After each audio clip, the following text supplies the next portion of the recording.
Thanks for being here, by the way. Yeah, thanks for having me. It's been a long time coming. Yeah, I know. We've been talking about this for a minute. Yeah, we have. I think the first time I met you was at maybe the Slice of SF, like going away party at Standard Deviant, which might have been, what, like 18 or 19? No, it couldn't have been. But I know what you're talking about. You were making pizzas there. Yeah, it was intense. It was intense. I was like, oh man, they're cranking. Yeah, he brought a crowd, man. He had a following. I miss that guy. Yeah, George he's solid. I like what he did for the pizza community here. He was really honest, straightforward, wasn't there to hate, just kind of gave his opinion, and he knew his stuff too. Do you ever see him again, and like at all? No, man, he's like... He cut out carbs, huh? Last I heard, he was getting married, or he might have been engaged at that party, and then he still might be working in the city, downtown somewhere, but I remember him saying, I'm going out on my own terms. And I was like, I respect that. Good for you, buddy. Yeah. Yeah. No, he was one of the first podcast guests that I had on after quitting podcasting. And he was episode number like 8 or 9, I think. Okay. Yeah, he was interview number like 5 or 6. I thought owning a pizzeria, still do, is like one of the greatest things that you can do.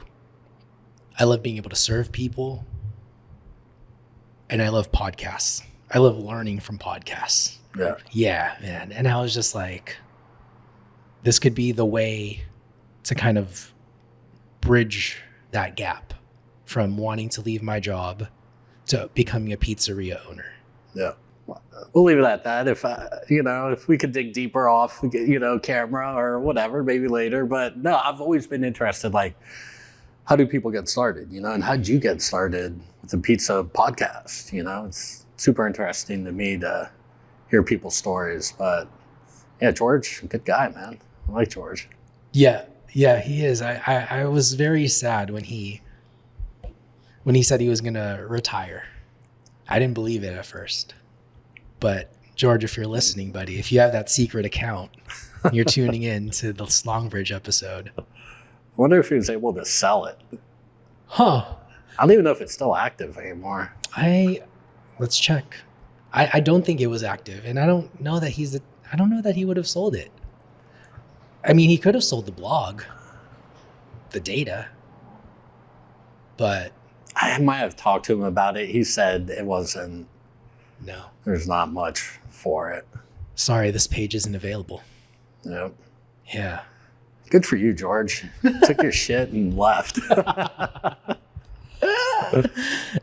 My first memory of you, to be honest, I think we started talking about this podcast and us finally doing it. One of the memories that I have of you very fondly is when we first really got to talking was at LA Pizza Fest. Yeah. I saw that you were going to be there, and I was like, why the hell is he going to be there from San Francisco? But then of course, you were the first slice that I had to grab, and then probably one of the last slices because you were right next to the entrance. And so I went to you first, and I was like hyping you up with people around because I had already tried your pizza. But then at the end, everyone was cleaning up, and you and I just had this one-on-one conversation. I wish I recorded it then. But I just remember you being fully present, giving me your time, and just dropping knowledge. And so I wanted to thank you for that. Yeah. I remember that also. And that Pizza Fest was a great time. And it was nice to have another Bay Area presence there.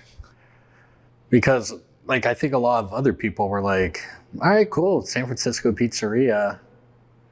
Maybe I'll go there when I'm up there. Yeah. But we had a great conversation. And it was a great way to end the festival too, talking with someone from the Bay Area about pizza and life. That was cool. Why did you do that festival? because you're right. It's like someone sees you there, maybe they'll add you to like their saved Yelp or Google places. Yeah. So I first met Steve Dolinsky from Pizza City podcast. I did that, I think 2018 in March, maybe 2019. I think it was 2018. And then he hit me up before LA Pizza Fest and said, hey, do you want to be part of this? And why I did it is just to figure out how to do it. It was just, we got to get to LA with our dough. We weren't going to make it there. How are we going to do this? How are we going to serve the pizza? They wanted 2,000 portions, I think, like a 12-inch pizza cut into 8. So we have a transit van, no refrigeration in it. So we took 2 refrigerators from here, bought that Jackery, another portable battery, strapped it to the van, loaded it up. My business partner drove it down with our kitchen lead, Jose. I was fortunate enough to fly and check out a brewery and like Roberta's out there. So I got there the night before on Thursday. The van comes down Friday. We load it up into the refrigerated trucks on site. And like we got down there and it was like, whoa, all right, we got there. So once we put the dough in the reefer, we're all nervous. Like, hey, is this reefer, is anyone coming through to like mess with this thing? We had guys taking the temperature on the walls. Like, all right, we're in the low 40s. All good, all good. Reefer is just a box truck with refrigeration inside. Got it. Yeah, so a lot of food distributors, they're all reefers. If you need to transport something cold, basically. But what some people will do, like at Outside Lands or big festivals like this, they just use them basically for big refrigerators. And I was pretty paranoid, but the guys had great support. They had these techs out there. They knew their stuff. And we got there in the morning and the dough was absolutely fine. We temped it. It was like 42. For a reefer, that's fine, And we use sourdough, so it's not like gonna moving blow up super on fast. you. Yeah. So we got there, we got set up, we started making the pizzas, putting them on the rack. We're doing 12-inch tomato pies. Or no, it's like a cheese pizza, sauce on top. That's what we did with some oregano and pecorino. And we're just go, nonstop. And we get pizzas on the rack. They open the gates, people flood. We're reheating the pies, we're making new pies. And it was a great experience to figure out this like game of Tetris, to get to LA with our dough, to store it, to make it, to serve it. And that's why I did it. It's fun. It's, for me, a lot of the time, it's the process is that I enjoy. Yeah. And that whole thing to get that executed is a huge challenge, but I had a great support team. My business partner, Andrew, was the one who drove the van down. And I had a friend who lives in LA. Him and his wife came, helped us out for the day. So there was 5 of us there. And we got the portions out. And I know not everyone did because people weren't racking pies like us. They were just stretching, topping, cooking. And we started at like 9 a.m. I think the VIP was 11 to 12. So we were making pizza nonstop for 2 hours. And some people were like, dude, these guys what are they doing, man? They're moving around like maniacs, like nonstop. It hasn't started yet. Why are they moving? Yeah, but to do that volume, that was the only way to do it. And that pizza festival was so well run and so organized that every person I talked to had such a great experience there. So shout out to Steve. And I think it was Helen was his assistant. But she really was top notch and had it so organized. What'd you think of it? I loved LA. I didn't get to go the following year, but my experience was coming off of Chicago the first year. And I thought, well, this is very upscale and kind of different. It wasn't the all you can eat buffet that you had at Chicago, but it also wasn't massive lines. It had like an LA finesse to it. I thought it was great. Yeah. I think that's a great description. And I had some friends who live in San Diego, drive up for the event. And they just said how well ran it was with, it was all you could drink. I mean, you can only drink so much, right? When you're eating all these carbs, you know, you get like a few beers or wine, no lines really. Probably for Apollonia's the next day, but Apollonia's and Truly. Truly. Yeah. Okay. Those are the lines. Yeah. Yeah. I haven't been to Truly yet. That's the one, right? Dana Point. Good shit. Yeah. Yeah. I've been lucky to be able to go a couple times, and holy shit, it's great. Yeah. Yeah. Next time I'm in LA, I don't know when that'll be. Maybe a Disneyland trip with my family. Like, hey. Not another LA Pizza Fest? I mean, maybe. It didn't look like they did really any out of town pizza makers. I think they did some out of town speakers this year, but I would go back. I'd go back, take new team members, let them see a new thing, experience a new thing. I'd go back. It was fun. Apply what you've learned from having gone to LA the first time and San Francisco last year. Exactly. And you know what? I don't know how we did it, but there is not that much more that we would change. The only problem, like I was telling you before this, was the Jackery ran out. So the refrigerators weren't running for the last hour. We were driving on the freeway, but we kept the door shut and all the dough worked out.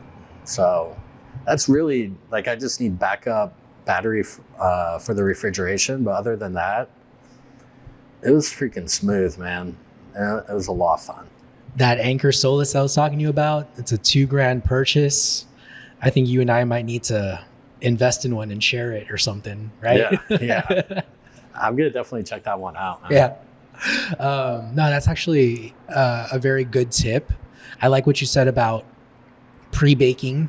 I've been doing some catering lately, and that rush that you have to get through, right? Everyone wants food at a certain time. And to be able to just say, my fire is like 1 or 2 minutes versus, I don't know, how long are you baking here? Here with our new oven, we're at a 6-minute bake. Right. Yeah. And so that 4 to 5 minutes is everything. Yeah. And the funny thing about catering and some of these events, at least when we do it, everyone's like, oh yeah, people will just be eating gradually. You know, it's more people just socializing, have happy hour. That's BS. Everyone wants to eat at the same time. You see one person eating, then everyone eats. So my advice to anyone doing catering is understand that everyone's going to want to eat within the same 30 minutes to an hour. Because once one person starts, then everyone does it. So it's important, get like that first person to start it when you want, because everyone's always hesitant, right? Yeah. Like, oh, I want to be the first one. So get Uncle Bob to go and start slamming pizza, and then everyone else will. I feel that. But the racking, so when we do our catering, everything's par-baked. We par-bake everything here at the shop to about 80%. Then we bring them on site and then heat them up because there's no other way. I was listening to that one guy, Siler, that you did, that podcast. That was insane what he was doing. That was like, hell yeah. Like, that was savage. Like 2 different trailers, like something like 100 pizzas in an hour, or feeding 250 people in like 45 minutes. Fresh pies. Yeah. It is. But I think You know, he has his way and we have our way, and it still works. Yeah. But I think it just comes down to like your setup, right? What kind of materials you have, and you don't have your kitchen. That's his kitchen. That's what he's used to baking off of. Whereas if you go to a festival, you might have your electric oven, you might have a shared fridge, but like, dude, you're in this completely new environment. Yeah, you're not in your element. No. You're not in your element.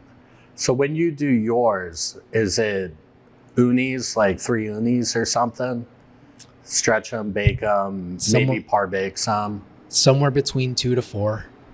Stretch them, par bake them. Sometimes we'll do fresh if I'm caught up. Yeah. Sometimes we'll do fresh when we've run out of par bakes. Yeah. But yeah, the pressure's on and the time is on, and everyone's kind of looking at you when the buffet is empty, and you don't want to be in that feeling, right? What's your like ideal wheelhouse for amount of guests for your setup? You know, if it's 3 ovens, can that handle 50 people, 100 people? I think 3 ovens can handle 100 people. I think 2 ovens can handle under 100. It can do 100, but you just have to have that. If you can do par bakes, cook them in a minute, high heat, I think 100 in theory could work on 2 ovens. But it's hard because you're cooking on high. I will say I haven't done it with the Coda 2 Max yet, but the way the burners are set up, it's harder to burn your pie because that's good. Yeah, I don't know if you've seen people put those like a brick inside of their uni. No. Yeah, they put a brick in front of their uni so that the flame isn't right in front of your crust. Yeah. And it's kind of like a heat shield. The Coda 2 Max has it built in. So it like the flame goes up much higher, and there's this like metal barrier that doesn't burn the side of your crust. And when you're cooking on high all day, every day, that's what you're risking. But so I haven't tried it yet, but I have a feeling that you can crank out of that oven. I'm excited to try it. All right, since we're on the topic, Yeah. you can edit this out. No, it's okay.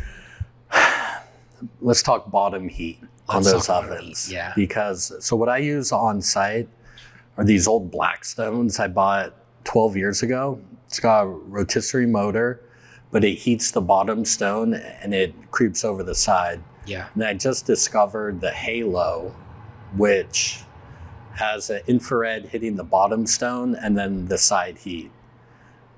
And they rip. Like, you don't have to stop. You could just keep going. How is the bottom heat? And, do you got to give it a couple minutes to get back to where it needs to be? I think that's where it helps having 2 or more ovens, because then you can alternate. If you're on high and you've already saturated some of your oven and you're really just flashing the pizzas, that stone retention's still there, I would say, especially if you're just flashing your pizzas. My last event, we did 60 people, 2 uni ovens and a home oven to bake the Detroits.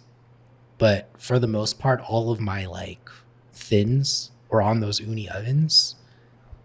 Yeah, I think we were able to crank it out. But I think there is a deficit because if you're cooking on fresh pies, you are going to lose a lot of stone heat.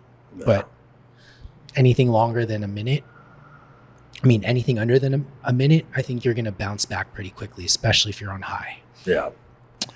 So you said you did Detroit on a home oven. Is that like the Volt? Did you bring the Volt out? No, my client had a guest house. Okay. And so they gave us access to the oven in there.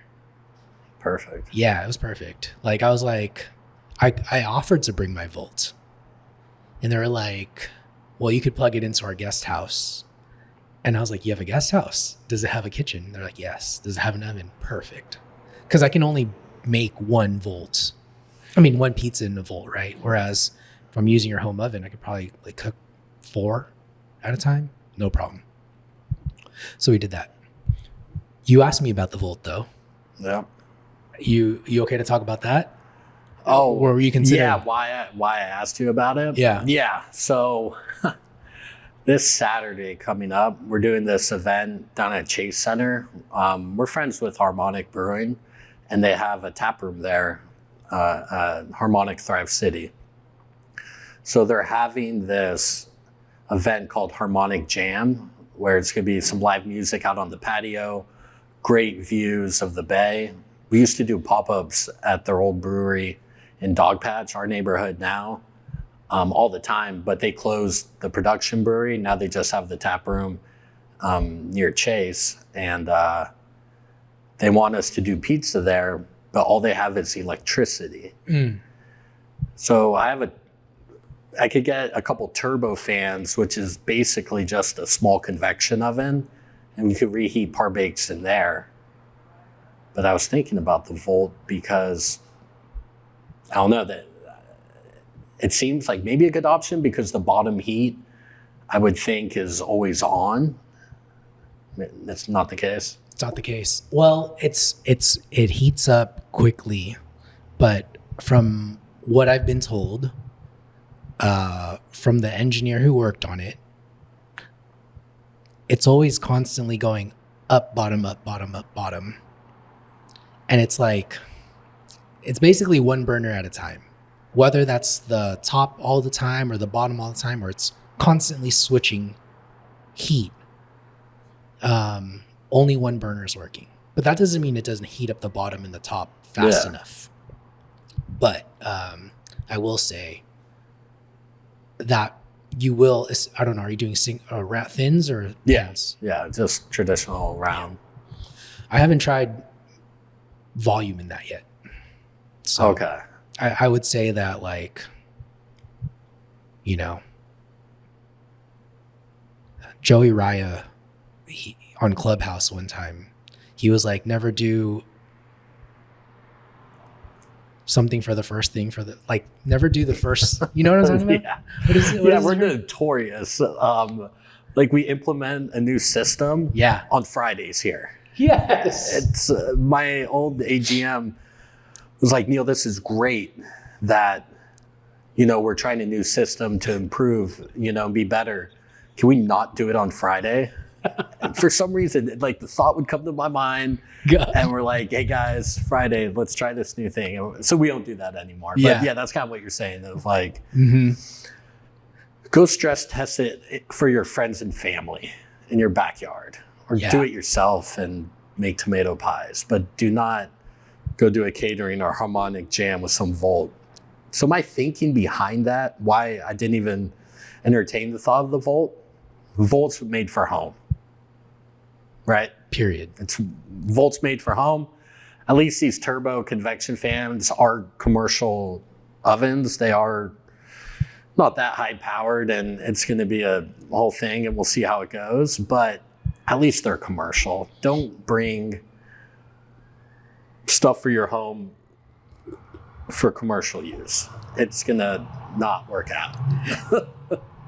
The turbo ones, are they conveyor? No, convection. Convection. Got Yeah. it. So they have the doors that open, pop up. Exactly. But this one's not that big. It's just got 2 racks, so it's just like a single door. You could throw 2 pies in. I think maybe it gets up to 475. But with those ovens, they take some time to recover. So hopefully there'll be other vendors at this event, because they're expecting maybe 500 people. So It's a lot of people. yeah, it's a lot of people for those ovens. If I was able to use propane, I have 2 Halos and 3 Blackstones, 5 ovens, par bake, no problem. Yeah. No problem at all. But, Chase, they're not allowing propane on that patio. And I don't blame them. So we'll see how it goes. Yeah. I want to look more into the Turbo Chef conveyor belt ovens. Yeah. So those, I think they're ventless, right? They don't have to be under a hood. So I talked to someone about those, and you probably know who I talked to about them. He says they break, and you have to have a lot of them in storage ready to swap out parts or swap them out. If you're doing high volume, they're just not built for that. Interesting. I know some pizzerias in the city here are using those and they get great pizza out of them, but you got to be ready to fix them or replace them pretty often. Yeah, dude. If your oven doesn't work, you're Not making any money. No. But to be able to open something without a hood, you gotta weigh it out. If that gets you started, yeah, why not? If you want to get started, whoever, right? Like, either find a space without a hood, put that in, or try to find a space with a hood. That would be my recommendation. But building out a space and installing a hood, depending on how many stories and what's above you, it's a lot of money, because we did that. Yeah? Yeah, so we started in 2013. We applied for everything, and we had the Capone electric oven. And not a lot of people were using those ovens, and you're able to have an inline fan. And you could see it up there. See that bigger one? Mm-hmm. That was our exhaust. So imagine a fan in the middle of that and the oven there, up straight out to the street. Yeah. And does it blow out steam on a cold day? Can you see it? Yeah, a little bit. Yeah. I've seen that. Yeah, Okay. definitely. So that was fine, but more people start doing that.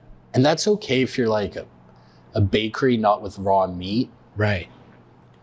And I agree with them changing the law on it, because it's a fire hazard, straight up. When we turned that off and we built the hood, we looked inside. It's just layered. Of grease? Yeah. Oh, we're, you're cooking pizza in there. We didn't have any problems, but it's a liability. Yeah. It's a freaking liability. So you don't use that vent anymore? no. It's just there. It's just there. And we went up. We only had to go up through one story, and the tenant was super cool. Had to build a huge box in this space, but he had the space. It wasn't super intrusive or anything. But then we built, I think it's a 16-foot hood. And that cost $100,000. Oh. Yeah. So, it's worth it. It's an investment that we wouldn't have been able to afford in the beginning, but absolutely worth it. We did it after 4 years of being open, and we built it. Okay. So your advice is to just get started with the bare bones, whether that is like getting a conveyor belt oven and just having a spare, or maybe an uni, and then build up and expand as you have your proof of concept. Yes, that's what I did. And it depends on your experience as an operator. So my business partner and I had no experience of being operators. But you had experience in pizza. We had experience in pizza. We were line cooks. We were never even managers. We went from line cook to owner. So we knew there's a lot of stuff we had to learn. And we weren't going to put a bunch of money that, first of all, we didn't have. And second of all, we would have fell flat on our face. Why? Why do you think that? Because I didn't know how to run the business at all. That growth is just about skill acquirement, right? Yeah, it's about time. Time. For us, it was about time. So the way it went for us is Andrew and I were here 6 days a week, 10 hours a day. First year, like every day. Every day, me and Andrew working together, having fun. That seventh day, were you guys closed, or did you just take turns not being here? Closed on Sundays. Gotcha. Closed on Sundays. So we were able to hang out with our girlfriends. Now they're our wives. We didn't have any children. We were pretty young, and we were just like, let's do it. We had no responsibilities other than making sure this business ran. And yeah, my advice, going back to your question, if you had a lot of skill and you knew what you were doing, sure, build out a bigger place, spend more money. If it's like your second place, yeah, go for it. But given my situation, having no experience being a manager or owner, we just shoestringed it together and opened, and then said, let's see what happens. And that's what we did. So one of the things pizza makers spend the most money on is cheese. Every time I have a catering event, cheese is my biggest ingredient cost. But what if I told you there's a cheese company out there that lets you earn cash back for every pound of cheese purchased? I'm talking about Bacio Cheese. And their Gold Club Rewards members receive their rewards card every month that can be used wherever Visa is accepted. So the more cheese you buy, the more you can earn. Literally, you get paid to use Bacio Cheese. Now that is cool. Learn more at Bacio Cheese using the link in the show notes. Let's talk about pan pizzas for a quick second. What are you using to press out your dough? I found out that whatever fat you use greatly affects the flavor of your pizza. And that is why the only brand I trust with my pizza is Cordo olive oil. Taste is everything, and other brands and other fats pale in comparison. Do you want to taste the difference? Go to cordo-olive.com using the link in the show notes. You can purchase a bottle there, or if you're an operator, you can get a free tasting. Just message me and I'll connect you with them. I'll leave my contact in the show notes. Thank you, Cordo Olive Oil, for sponsoring the podcast.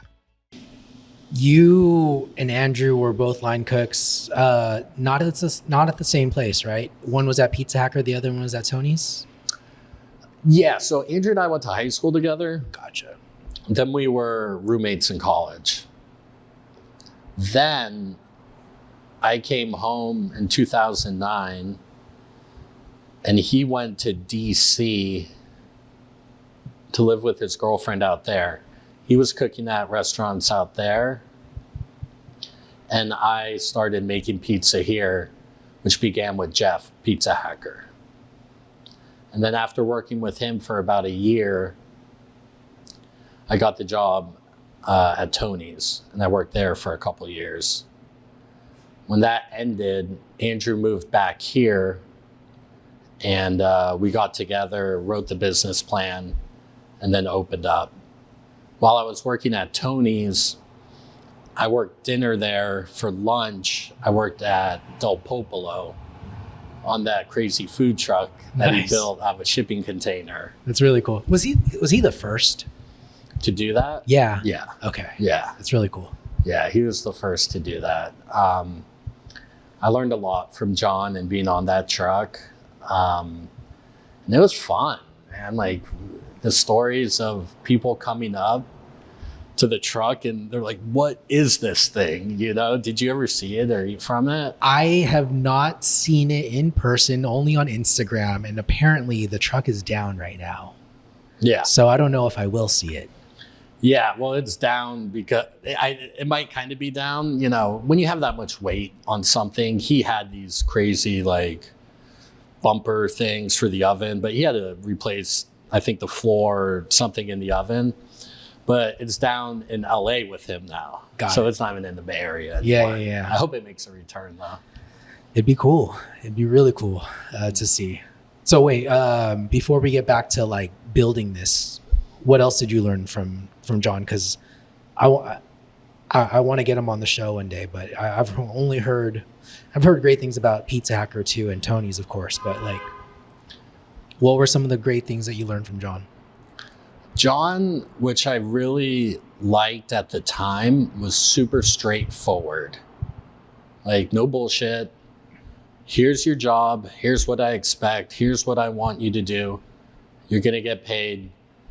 And let's go. Like, no bullshit of like wishy-washy. Give me an example. Like, define bullshit for me. He tells me to make a pizza one day this way, and another day he tells me to make it another way. Like, he's uncertain how he really wants his pizza. John knew this is how I want it done. Do it this way. Do it the same way every time. And when you're done stretching and topping the dough, scrape the dough boxes. I want them all cleaned at the end. Got it. Let's do it. Like, perfect. And that's one thing I learned from clear communication. Very clear. And he set standards and expectations. I'm not saying my other people I've worked for didn't do that. They did that. But John, it was such a straightforward operation. All we did was make pizza, Neapolitan pizza. So it was really easy to set clear standards, expectations of, all right, bam, this is how we do it. Let's do it. And let's get out of here. 3-hour service, 11 to 2. All right, you got to be out by 2:30. Scrape all the dough boxes, go over to Tony's, work another 5 hours. Wow. And back then, during the truck days, was it like pop-ups, gigs? Was it the truck was planted somewhere and people would like follow on Twitter? What was the business model? So it was a little bit of both when I was there. It was pop-up because it was early enough, like 2010, 2011 maybe, where you could still get street permits as long as there wasn't a restaurant in a certain distance of you. Sure. And there wasn't many food trucks then. But then he also did the weddings, private catering, offices, all that. So he did a little bit of both. I worked for another food truck, Casey's Pizza. That was right before I opened here. And I didn't realize he had a food truck. Yeah, so he was the first pizza food truck going around the city. Just kidding. I do. And he got in early enough where he had some prime locations downtown on like New Montgomery. Like he claimed California. Those places? Is he that what you're saying? applied for them early enough and you get the permit. And he was early enough to where there wasn't as many food trucks trying to apply. He got in early and he got prime locations. Got it.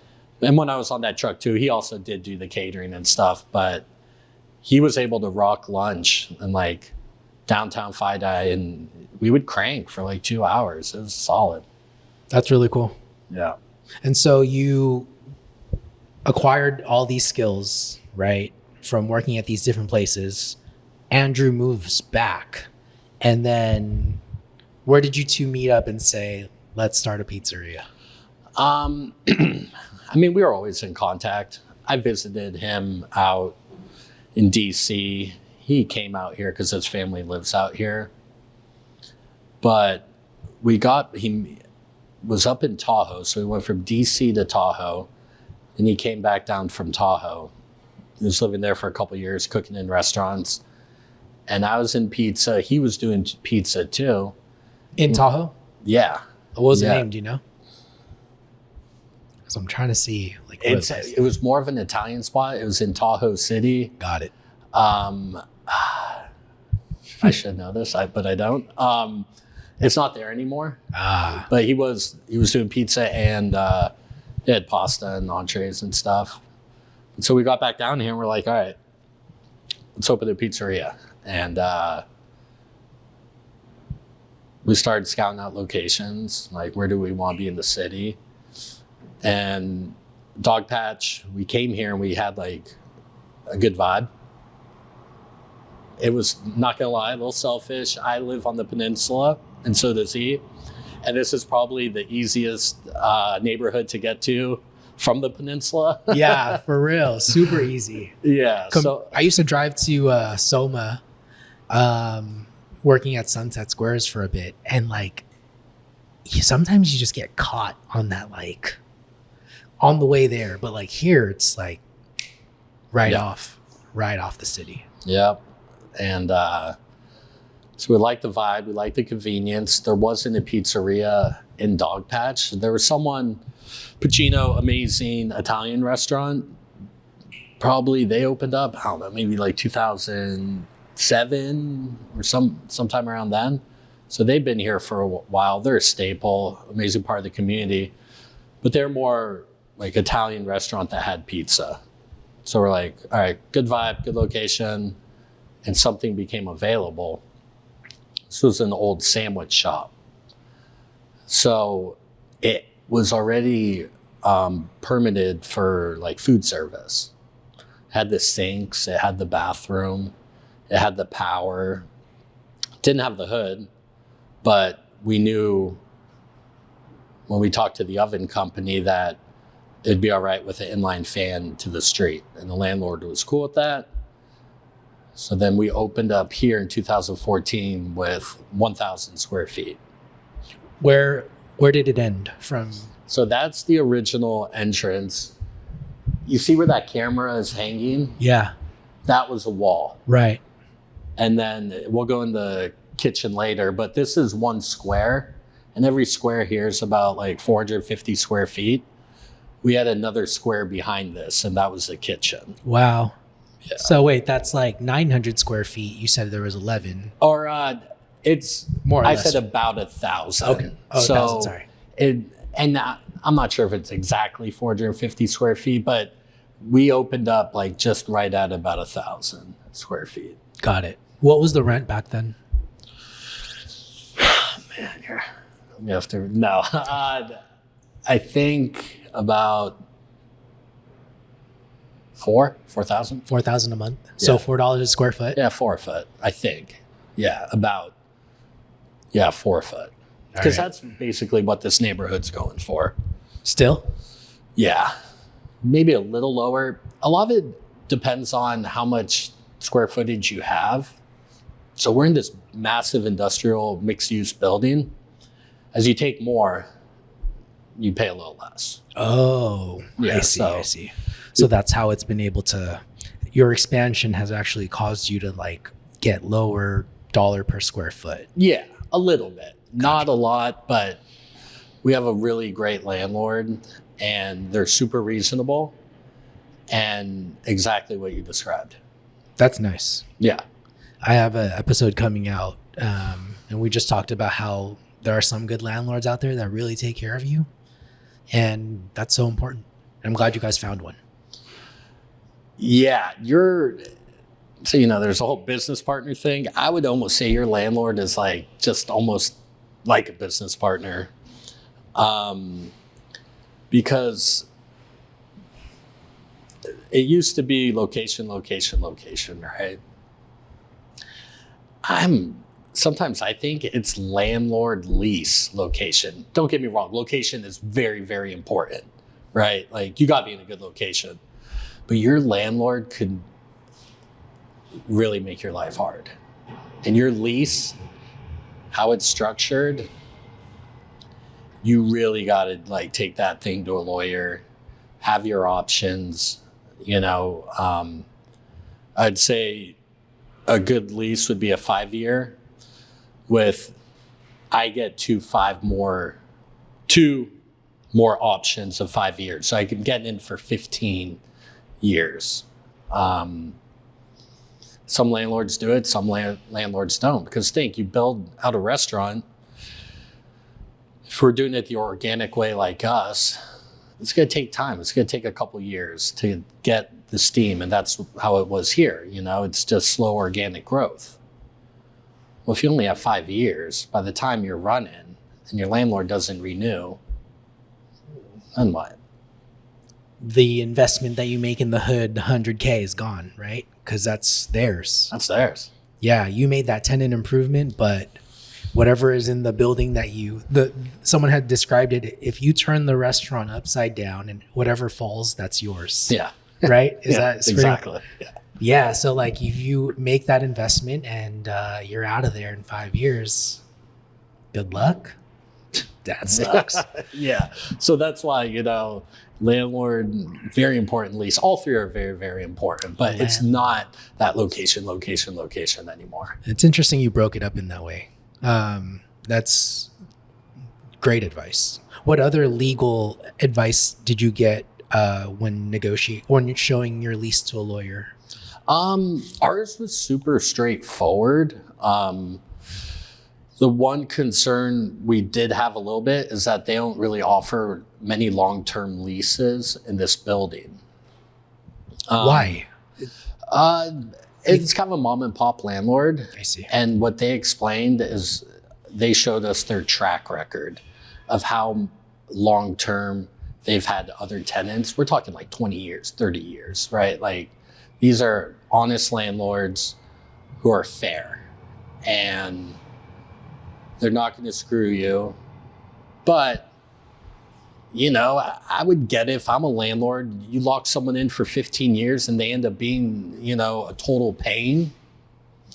But they've owned the building for a long time, and what they have is their track record that proves to someone like me, you know what, I might not get 15 years, but I've seen that there's people in here for 30. And I talked to other people in the building, and they're like, they're very fair landlords. So our lease was really, really straightforward. The 2 5-year options, does that guarantee what for your part? Because it's like an option to renew. Is it an option for them to say no? No, it would be an option for us to say yes. Got it. But is that rent? Is there like a rent increase schedule?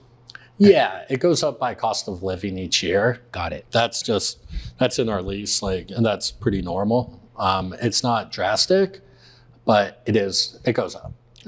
You plan in your budget, it's going up. Got it. So you pretty much have a 15-year lease that you could technically have as long as you like the space, you can still afford it, but it's pretty transparent is what you're saying. Yeah, absolutely. That's really cool. Yeah.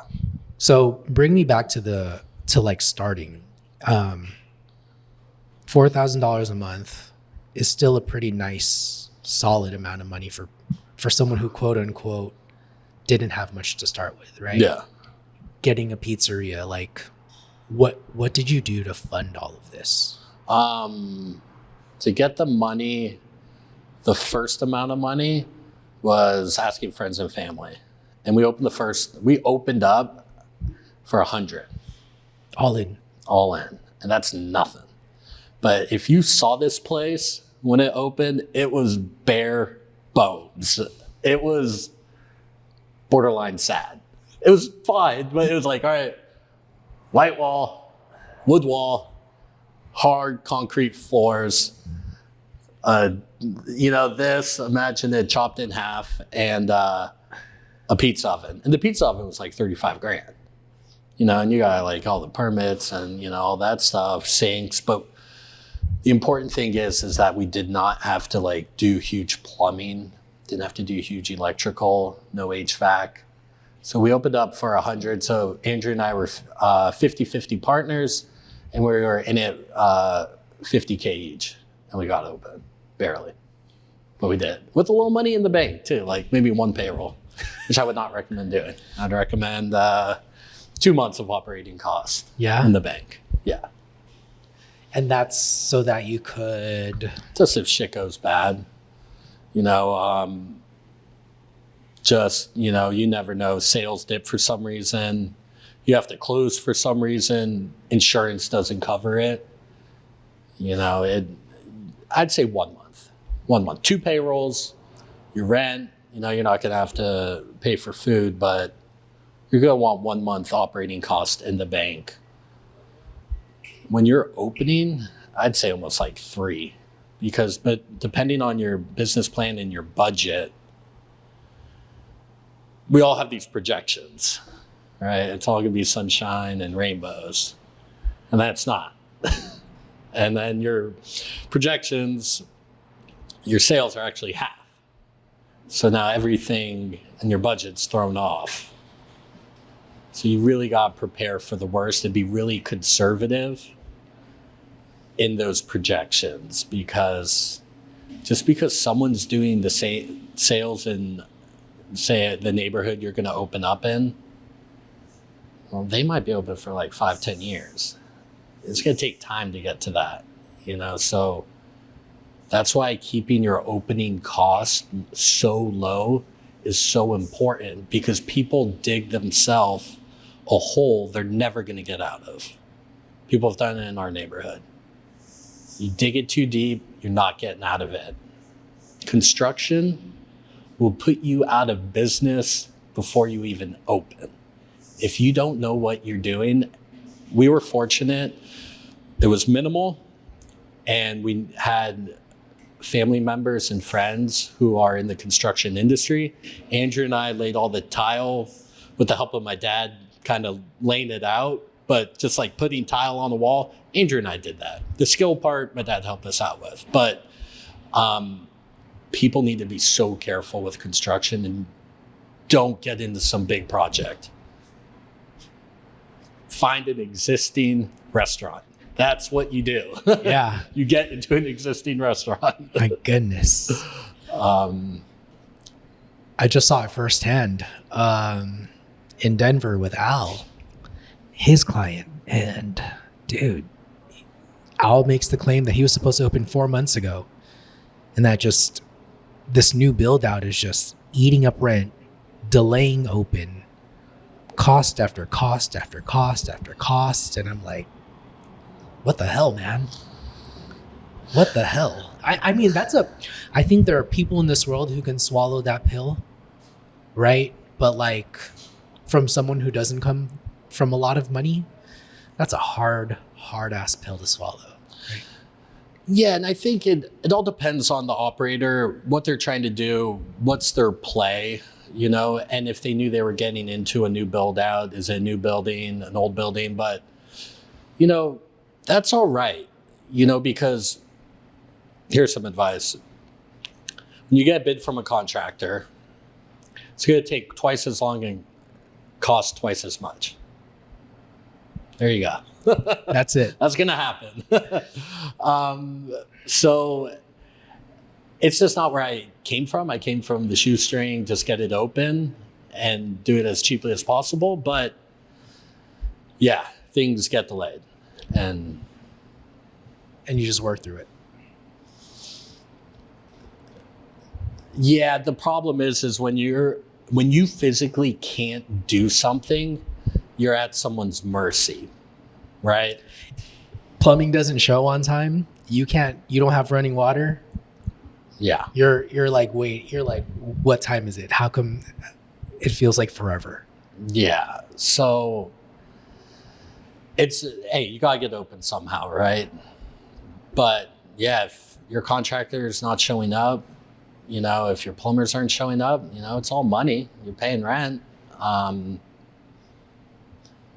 But it goes back to your plan that you originally had. You have to do so much planning with that construction.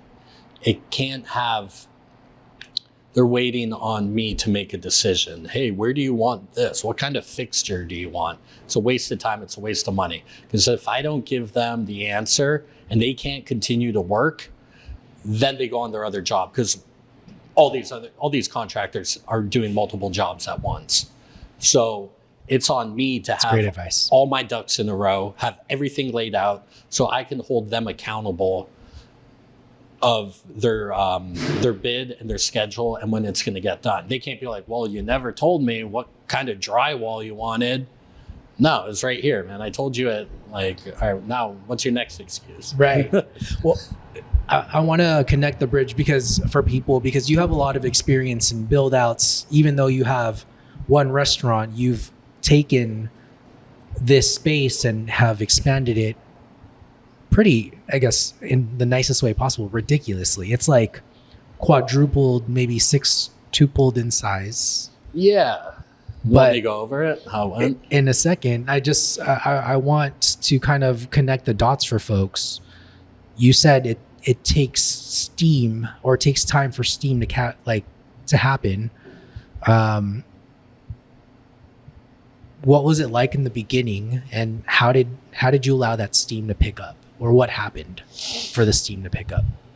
Yeah, so we opened up, like I said, we're here all the time. What Andrew and I agreed upon, and we're lucky enough to agree on almost everything, not everything, but more than most business partners, is that we're going to focus on two things. We're going to focus on guest experience, and we're going to focus on team experience. That's it. That's all we care about. We can't control a damn thing that happens outside of our doors. Those are the two things we're going to worry about, spend our time on, and make the best Possible pizza. That's it. Every pizza coming out of the oven, going back to John, it's got to be a certain way. It has to have a strong bake. Can't have too much sauce. Can't have too much cheese. We had it clear to our team what we wanted, the type of hospitality that we gave to our guests. Had to be. We hired people that were genuine. And just really gave great hospitality. So we just did that every day, every day, every day. So 2 years came down the road, and the landlord approached us and said that the space next door to us was becoming available. So we're like, all right. So that was another 2,000 square feet. That was the space behind you or right next to you? Right next to it. So it was that square, and that square, which is about 1,200. And then the square behind our current kitchen, which is another like 450, call it. So like 1,700 we took. And yeah, that was 2.0. I call that Longbridge 2.0. So we hopped up to about, just under 3,000 square feet at that point. But because you put that focus into the customer experience and the team experience, like you guys became a profitable business. Yeah, man, we were so lucky. We were profitable the first 6 months. We opened up profitable.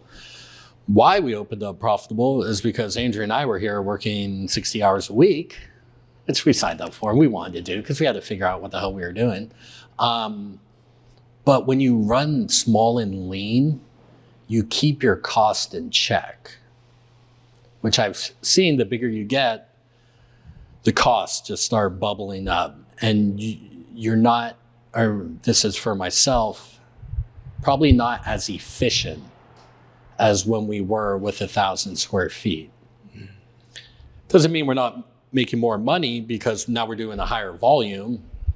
But like if you're looking at our net profit at the end of the month in our P&L, maybe back then we were doing like 15% at the end of the month. Now we've gotten bigger, and that's where Andrew and I have had to adapt and always be changing and growing and improving systems. Because my team, I've had some people, one guy just left to move back to his hometown in Mexico, but he was with me for 10 years. So he saw us once we got to 2 years, we were tight. We had our systems down for our space. All right, now we're taking another 1,500 square feet, whatever. Whole new systems now. We rearranged the kitchen. We get more pizza lines in. We're moving where the stretch is. We're turning ovens, Systems change. Systems change. Bodies literally have to walk more. The more you have to walk, the more time it is, right? So walk from station to station. Yeah, the way our kitchen is laid out, we basically always have stretch top of an expo. But still, hey, you gotta go back to the walk-in. Well, now the walk-in isn't right here. It's 250 feet back, 25 feet back. So it's just you change, and then once we did that change, we built the hood a year later. Now we're turning the ovens again, putting in new cooking equipment. Now we have gas, so fryer, flat top grill, and new systems, new menu items. So it is, but it does start with that foundation. And Andrew and I always knew that. You have to just kill it every day, guest experience, team experience. And I might say team experience is more important than guest experience. Because if your team doesn't have a good experience at work, they're not, all vibing together, having, good time, still getting the work done, they're not going to provide the guest experience. So it starts with the team experience for me. What do you do to cultivate that? Not be a jerk. No. So what I do is I'm checking in with people. Say, hey, how are things going? Yeah. You know, and not just like at work, you know, hey, the schedule all good, but hey, everything all right at home? Your schedule all right? You need any time off? Make sure that I'm giving them the tools and support to do the job. Nothing is worse when a boss, I don't know, whatever industry I was in, maybe restaurant, Yeah. but they're asking me to do something, but they never trained me. And then they get mad at me when I do it wrong. Yeah. Well, dude, you never trained me. What do you expect? I'm supposed to read your mind? That does not work. So what I do here is I'm talking to everyone. I'm always checking in with them, giving them the tools. They got everything. And we have our weekly leader meeting. I talk to my kitchen lead, Jose. I say, is there anything you need? Robocu's down. All right, well, let's try to fix the Robocu first, because those things are expensive. Can't fix it, get the electrician, get a new switch, can't do it. I buy a Robocu. You have the tools. I give them the support. I give them the training to do their job. And then we also do fun things, you know. We'll go to a ball game this year. For a holiday party, we went and saw Pitbull, Enrique Iglesias, and Ricky Martin down at Chase Center. Nice. Like hell yeah. We went and saw Santana one year, go-kart racing. That's dope. You know, we try to keep it fun, you know, and really, I also talk to them about what they want to learn, because one of our values here is growth. And I believe that we got to try to be 1% better every day, right? How are we going to do this better, you know? So I talk to them about, hey, I got you on Expo, or I got you on Expo's for all the sous and the lead is Expo, but stretching, topping, oven, sandwiches, burgers, I want everyone to learn everything. And I tell them that you're going to be pushed. You're going to be outside your comfort zone. You're going to learn every station here. And when you get that down, I'll teach you Expo. But it's really, really important for me to be pushing my employees to learn new things. Because once you get comfortable, you know, one, they'll leave because they're the type of person who wants to go learn more. So I'll retain more people that way by, you know, giving them some growth and changing it up a little bit, not being so monotonous, like, all right, I'm just going to sit here and top pizza all day. No, man, lunchtime I'm topping, dinner I'm on the oven, you know. But going back to your question, how do I do that? It's giving them support and communicating with them. That's it. Sitting down, weekly check-ins. Yo, how's it going, man? All good? Schedule all right? You doing anything this summer? You need any time off? Let's get in, you know? Give us our 6 weeks that, you know, we request. But yeah, man, take your time off. We give people paid time off here. They accumulate it, and that's what it's for. Go on a vacation. Go somewhere with your family. It's really important that, you know, your job is your job, but you also have another life, and I understand that. I think there are a subset of people who don't see the world the way you do. I like to think that I do. I like to think that, you know, I will have my employees' best intentions, and then I'll treat them like family. But I also know that you can do that at different levels in the journey. When you're starting off to where you've grown, like making investments in PTO, making investments in taking them out to field trips. Like, you can do all that fun stuff when you've grown. But like, I think one thing that you said that you can do at any stage of your business is you can communicate with them, check in with them, make sure that they know they're human and they know you're human, and that you got like, just like care. Yeah. That seriously goes a long way, I think. Absolutely. And you kind of touched on one thing. I say you might have to do it in the beginning, working with friends and family to get started. We had to do it. I had my brother in here. I had his friend in here. I had some friends who came with me, and it was always going to be temporary. I do not recommend ever working with friends and family and I would avoid at all cost doing that. You're Do on not my do team. it. You're on the same wife my team is, and It ain't gonna work out. I mean, some people can compartmentalize, but they really can't.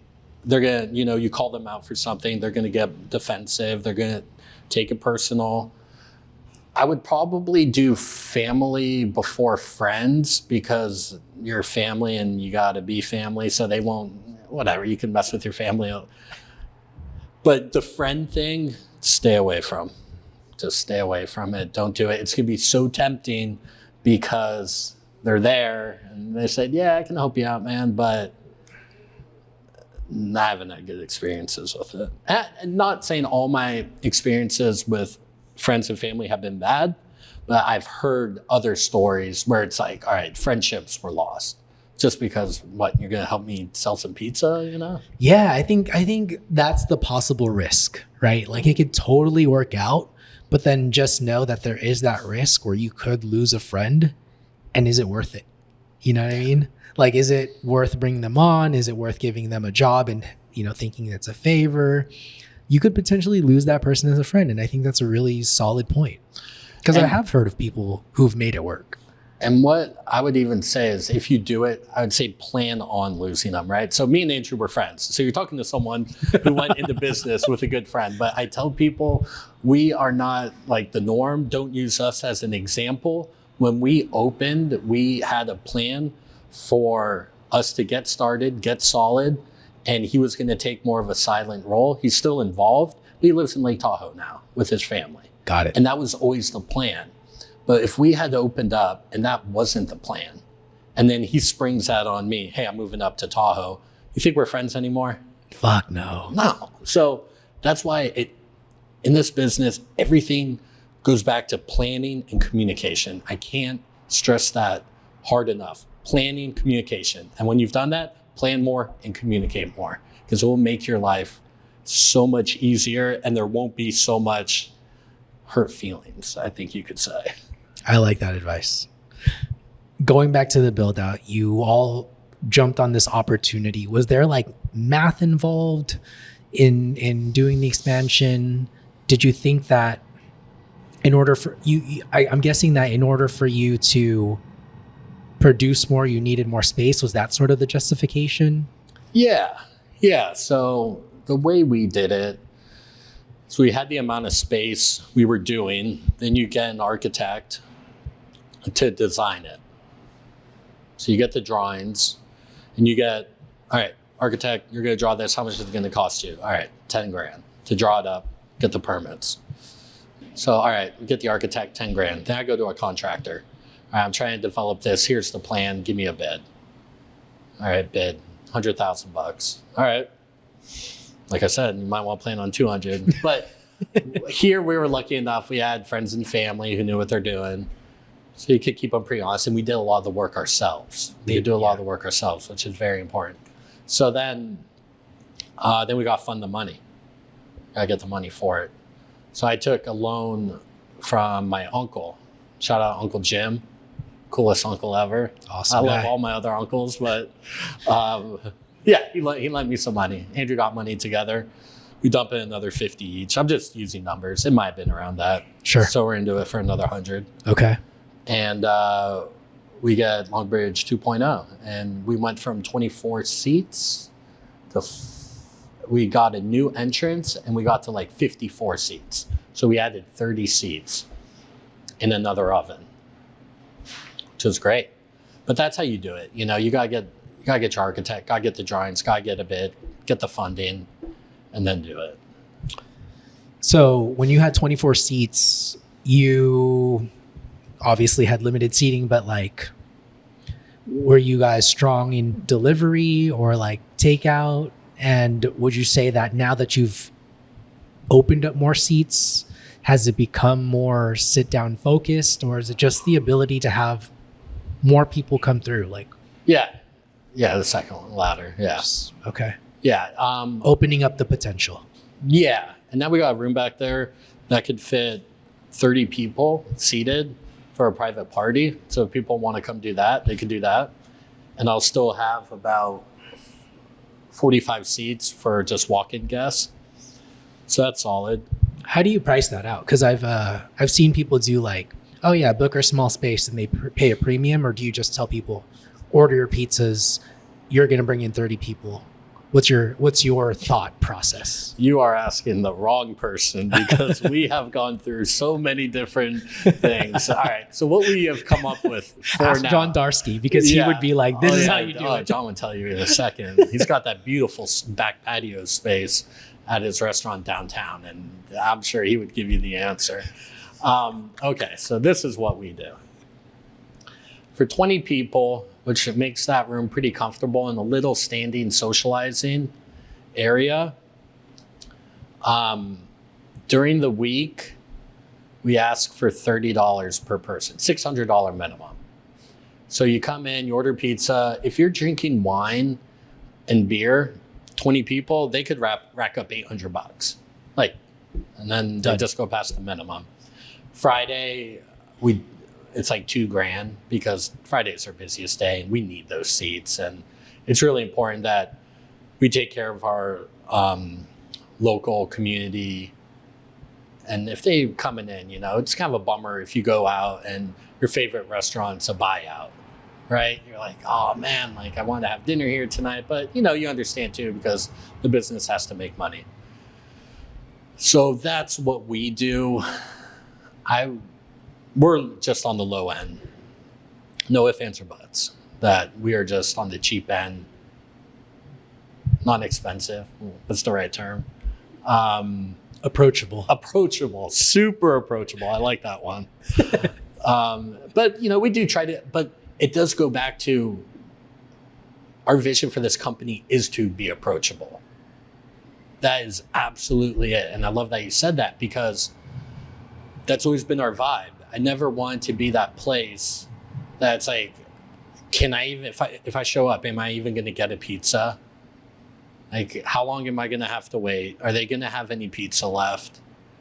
Not my vibe. It might be good, but it's bougie as fuck. Yeah, it's just not my thing. So we want to be approachable and we want to be really give our community somewhere to go, and that's really important for us is that we're a gathering place for the community. And I wanted to make it approachable. If, a local school's parents want to come in or bring some of the kids, take the room. It's super reasonable.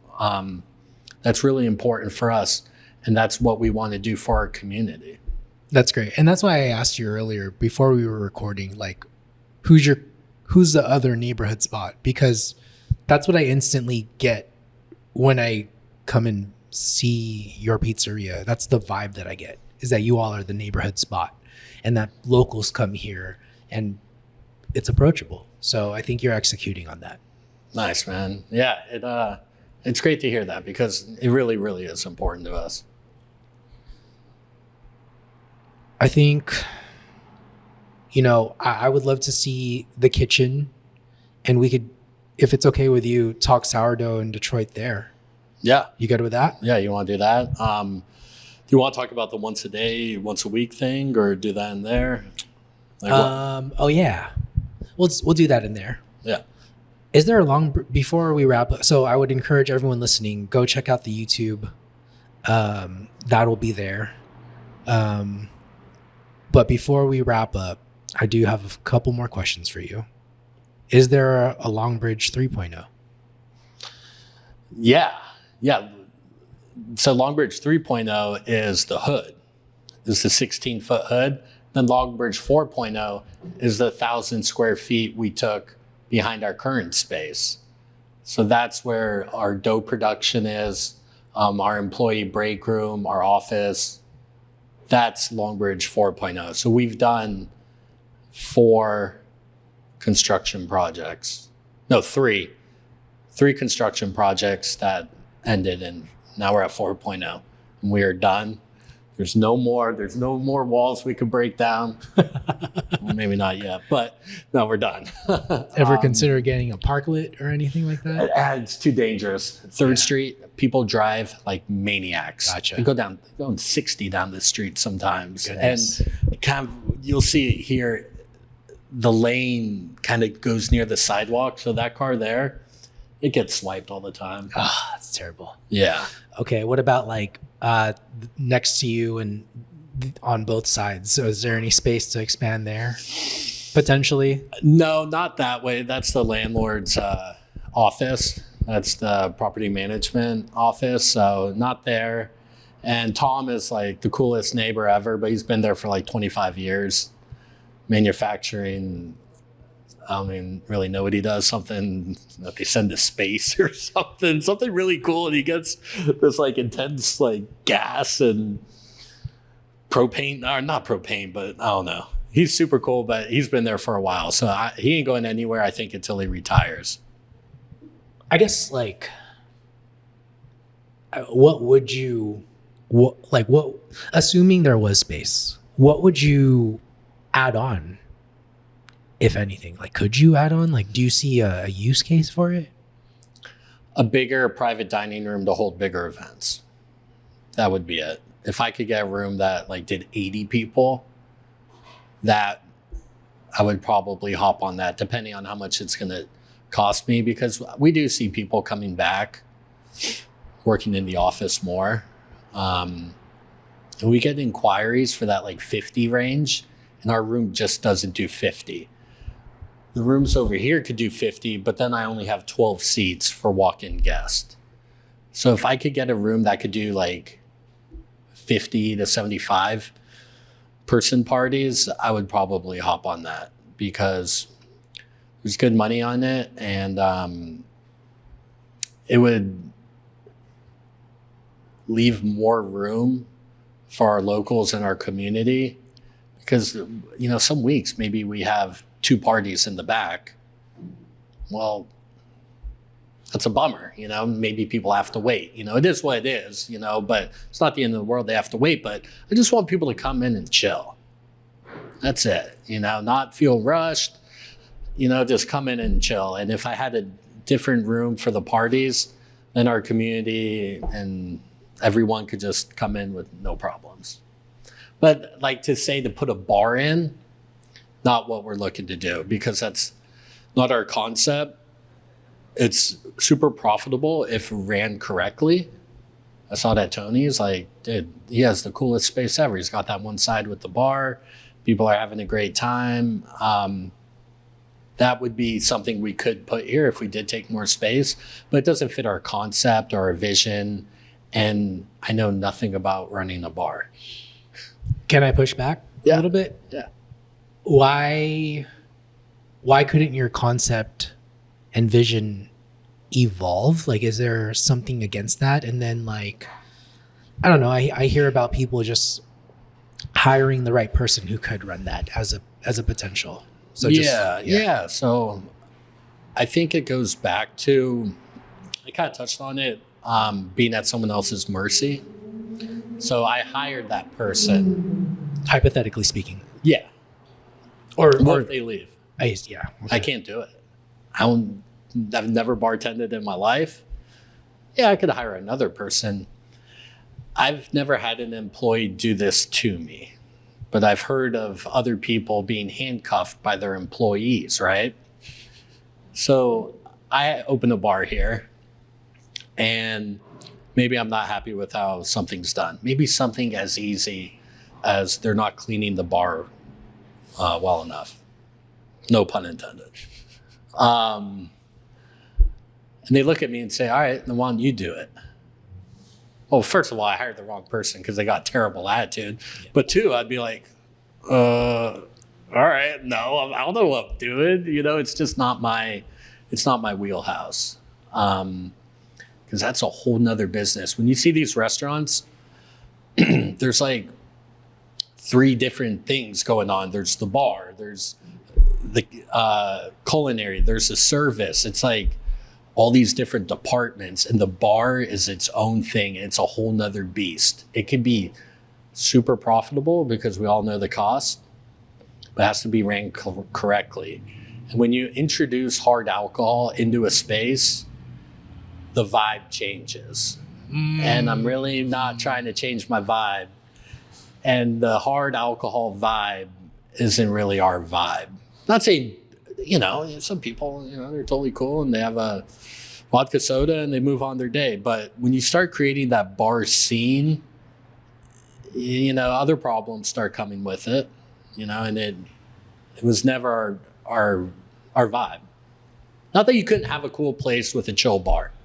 You can do it, but I don't know how to do it, and I don't want to take that risk of, we're a family spot, right? We love having kids in here. It's super important to us that families in our neighborhood come see us. If I was able to build like a bar that was disconnected, like old school Chili's growing up, you had the bar side and then you had the dining room side, maybe that way. But a lot of these places, it's all kind of one, right? But yeah, you can't separate it, but it's just not our vibe or concept. And I don't know what the hell I'd be doing. I have so much respect for you, dude. Yeah. Like, I think one thing that you didn't say, but I kind of picked up on is, what's enough. And I'm having more, I'm trying to have more of that outlook in life, is to know when you have a good thing and just keep it that way and protect it and let it be a good thing, right? Like that whole, ruining the vibe, adding on a bar, it struck me so hard because I totally have been to a place that it's like, oh, this has a bar. It invites madness a little bit. Yeah, it could. It could. Absolutely could. Or it smells different. It feels different. And you're right. You have a good thing going. Yeah. And someone told me this, I don't know if it was Toyota or whatnot, but you ask yourself why 5 times. Toyota. You try to get to the root. Why would I be doing that?